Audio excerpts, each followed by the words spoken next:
আসসালামু আলাইকুম ভিউয়ার্স, আমি জেসমিন। এই মুহূর্তে আপনারা সবাই কানেক্টেড আছেন জেসমিনস বেবি ক্যাটক ইউটিউব চ্যানেলটির সাথে।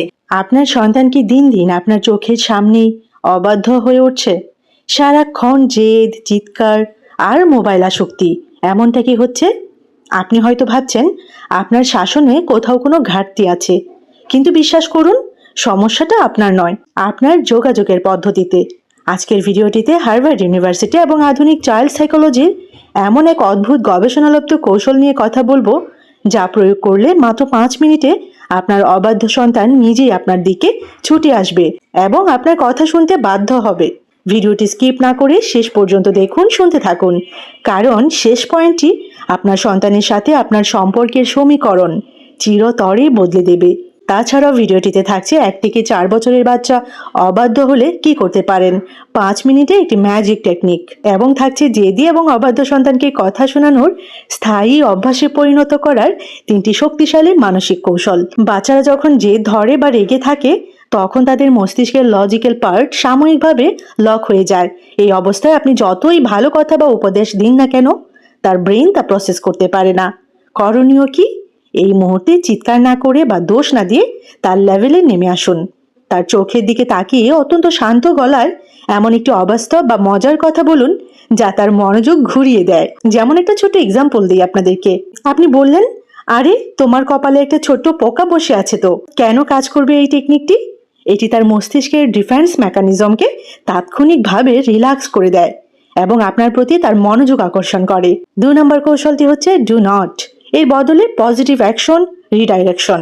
মনোবিজ্ঞান বলছে মানুষের ব্রেন না সূচক বাক্য বুঝতে কিছুটা সময় নেয়।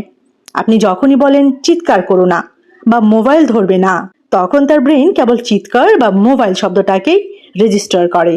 করণীয় কি আপনার? নেতিবাচক নির্দেশ দেওয়া বন্ধ করুন।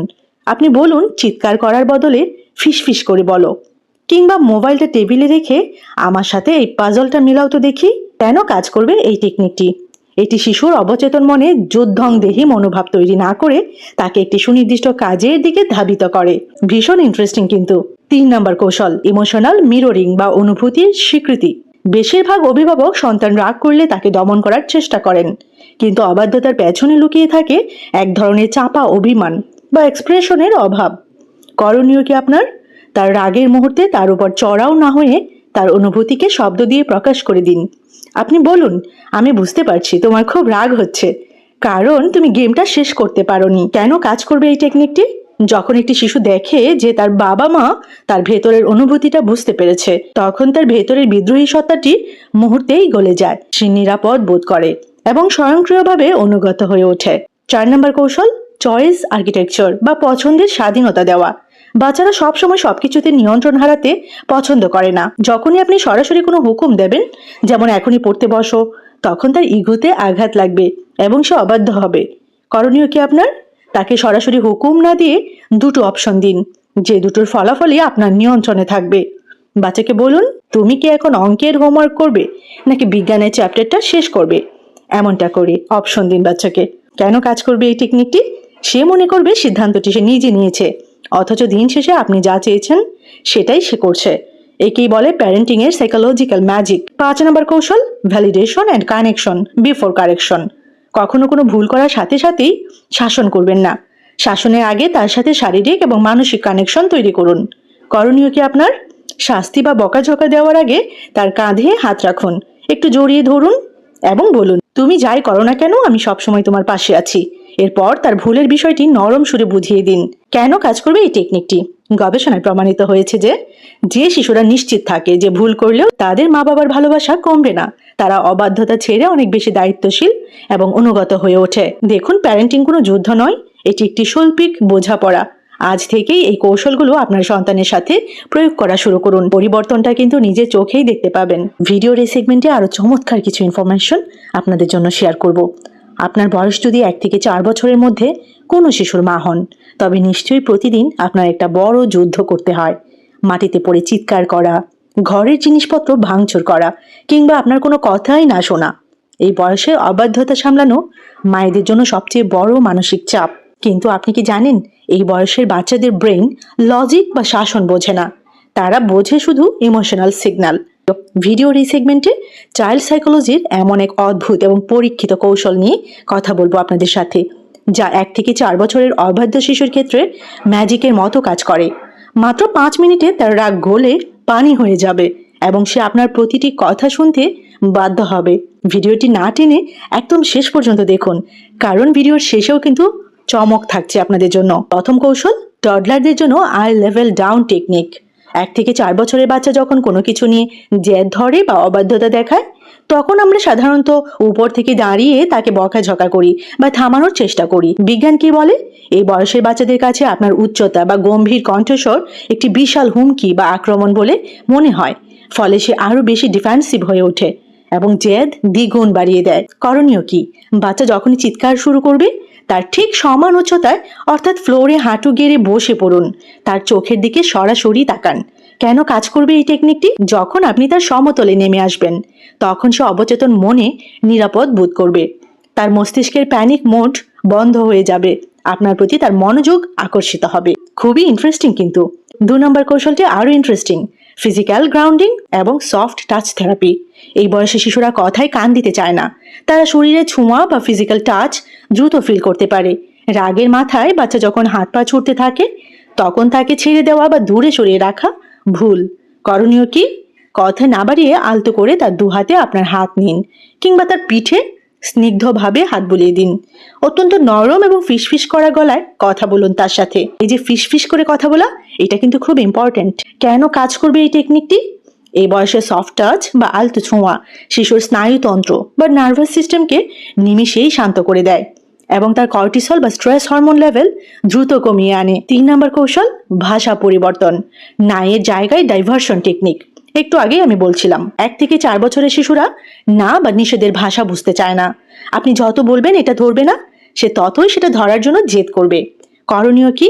তাকে সরাসরি বাধা না দিয়ে তার মনোযোগ অন্য কোনো আকর্ষণীয় জিনিসের দিকে ঘুরিয়ে দিন।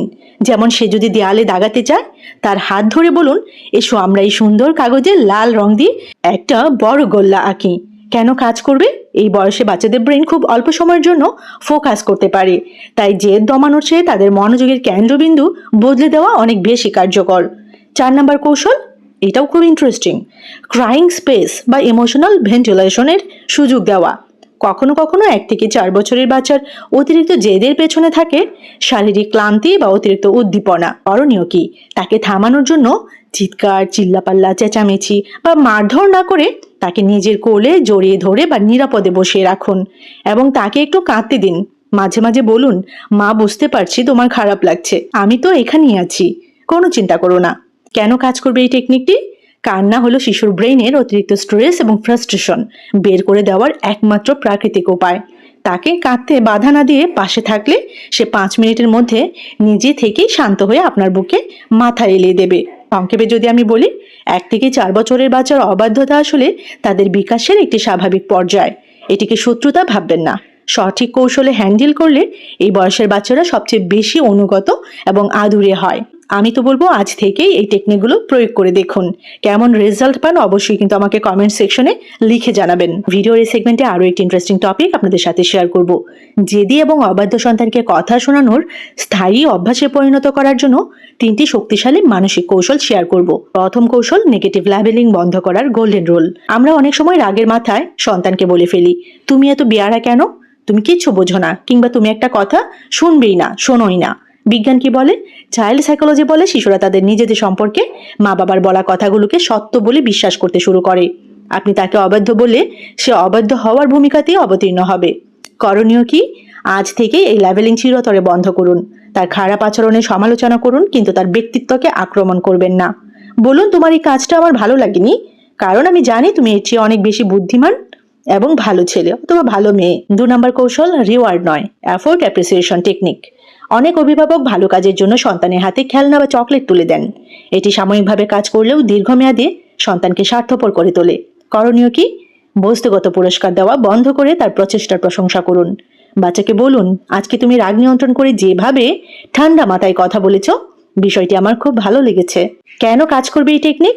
এই ধরনের অভ্যন্তরীণ প্রশংসা সন্তানের আত্মবিশ্বাস বাড়িয়ে দেয় এবং সে নিজে থেকেই ভালো আচরণ করার তাগিদ অনুভব করে। 3 নম্বর কৌশল, অনুশাসনের আগে ইমোশনাল সেফটি জোন তৈরি করুন। সন্তান যখন কোনো ভুল করে তখন আমরা প্রথমেই তাকে শাস্তির ভয় দেখাই, ফলে সে মিথ্যা বলতে শেখে এবং আপনার কাছ থেকে দূরে সরে যায়। করণীয় কি? ভুল করার পর তাকে ঘরে আটকে না রেখে নিজের কাছে বসান। বলুন, তুমি ভুল করেছো ঠিক আছে, কিন্তু আমি তোমার উপর রেগে নেই। চলো দুজনে মিলে ঠিক করি কিভাবে এটি সমাধান করা যায়। কেন কাজ করবে এই টেকনিক? যখন সন্তান দেখবে ভুল করার পরও আপনি তার নিরাপত্তার চাদর হয়ে পাশে আছেন, তখন সে আর আপনার সাথে লুকোচুরি করবে না। সে নিজে এসে আপনার কাছে সবকিছু স্বীকার করবে এবং আপনার প্রতিটি নির্দেশ মেনে চলবে। ফাইনালি আমি আপনাদেরকে বলবো, প্যারেন্টিং কোনো একদিনের ম্যাজিক নয়, এটি প্রতিদিনের চর্চা। এই কৌশলগুলো নিজের জীবনে প্রয়োগ করে দেখুন, আপনার সন্তানের মধ্যে পরিবর্তন আসবেই। গবেষণাও তাই বলছে। তো কেমন লাগলো আজকের ভিডিও আমাকে কমেন্ট সেকশনে জানাবেন, এবং এরকম ছোট বড় আরো অনেক ইনফরমেটিভ ভিডিওস পেতে জেসমিন্স বেবি কেয়ার টক এই চ্যানেলটির সাথে কানেক্টেড থাকবেন।